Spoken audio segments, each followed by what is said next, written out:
السلام عليكم ورحمة الله تعالى وبركاته. يومكم معطر بالصلاة على النبي المصطفى محمد عليه أفضل الصلاة وأزكى التسليم. بداية حبيت أرحب بكامل المشتركين والمشتركات الجدد اللي انضموا للقناة، ونقول لكم القناة قناتكم، وأننا هنا دائما نتمنى أن يكون عند حسن ظنكم. مشتركين ومشتركاتي القدم، نقول لكم أنتم هم الأساس اللي بكم تبنات القناة، وإن شاء الله درجة درجة رانا رايحين نوصلوا للريادة بإذن الله تعالى.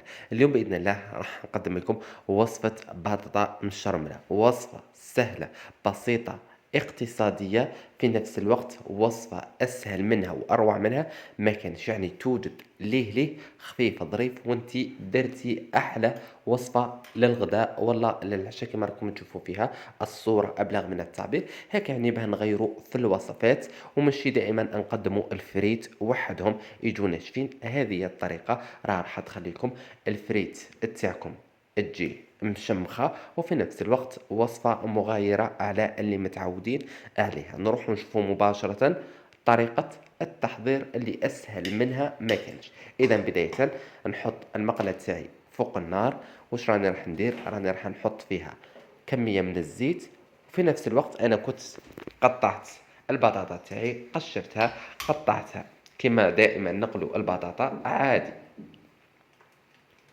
لهنا راني نوريكم في كامل المراحل. فهيك يعني كما تعرفوا في القناة كاينين حتى مبتدئات ومبتدئين، بالأخص الطلبة الجامعيين اللي راهم أكيد يحاولوا دائما يشوفوا في هذوما الوصفات اللي يكونوا سهلة وبسيطة. هذه وصفة من بين الوصفات اللي بإمكانكم الاعتماد عليها.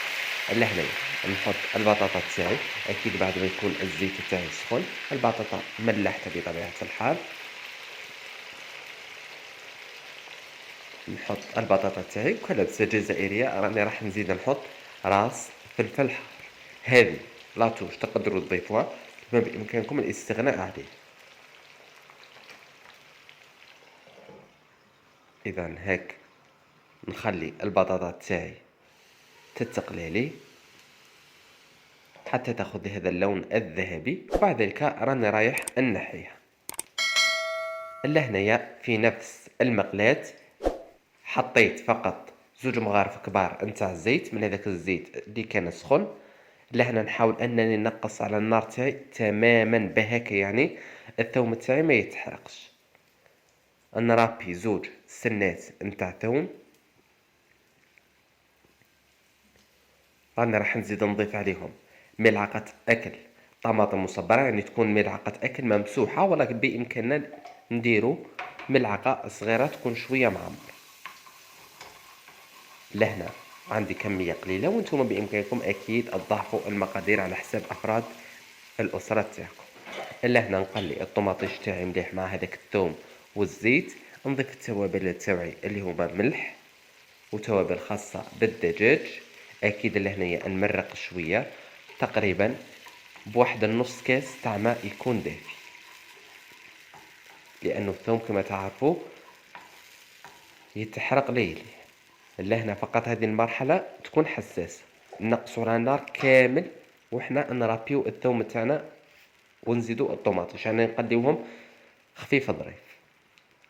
لهنا كما قلت لكم نزيد التوابل تاوعي اللي هما ملح وتوابل خاصة بالدجاج، ولا بإمكانكم ديروا توابل مشكلة، راس الحانوت، عكري حار ولا حلو، سكنجبير، كركم، كيما حبيتو. لهنايا بعد ما تقلاو لي كامل المكونات تقريبا مدة 5 دقائق، في هذه المرحلة راني راح نزيد نضيف عليهم هذيك البطاطا اللي كانت تقلات، هذاك راس فلفل حار اللي كنت أقليتو، نحيتلو كامل القشور وسيرتو.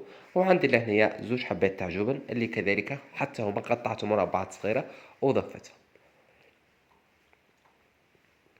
لهنا بما انه درنا فلفل حار مشوي، ما درتش الهريسة، ولكن انتم اذا كان ما عندكمش فلفل حار بامكانكم تضيفوا شوية فقط نتاع هريسة ولا تاع فلفل عكري حار، لانه كما تعرفوا الشرمولة تحب شوية الحار.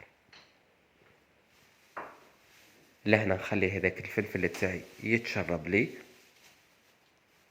هو والبطاطا من هذيك لاصوص.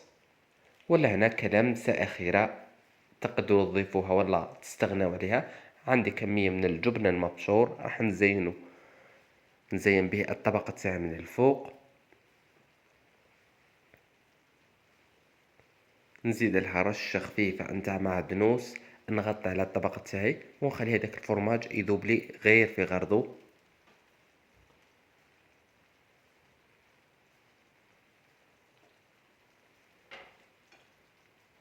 اذا بهذه الطريقة رشة خفيفة كما قلت لكم نتاع معدنوس نضيفوها من الفوق، وإحنا تحصلنا على أروع طبق. هذه الوصفات أغلبية النساء يعني يفضلوهم، هذوما الوصفات اللي يكونوا خفاف ظراف. وكما شفتوا معايا بلا ما كثرنا الأواني غير في المقلاة وإحنا تحصلنا على أروع طبق. إذا ها هي الوصفة تاعنا جاهزة أمامكم مباشرة على صحن التقديم. كما راكم تشوفوا فيها يعني شوفوا البطاطا تاعنا كيفاه تجي معسلة مع هذاك الجبن المبشور اللي راح يزيد لها بنة، هذاك الفلفل الحار اللي راح يعطي لها نسمة ولا أروع. إذا كما راكم تشوفوا ها هو طبقنا جاهز أمامكم مباشرة. نتمنى أن وصفتي لنا اليوم تكون لا تعجبكم، جربوها في بيوتكم أكيد راكم رايحين تنجحوا فيها وبدون شك راكم رايحين تفرحوا بها كامل العائلة والأحباب. إذا عجبكم هذا الفيديو أكيد ما تنسوش تخلوا لي لايك، تشتركوا معي في القناة حتى يصلكم كل جديد، وإلى الملتقى بحول الله في وصفات قادمة.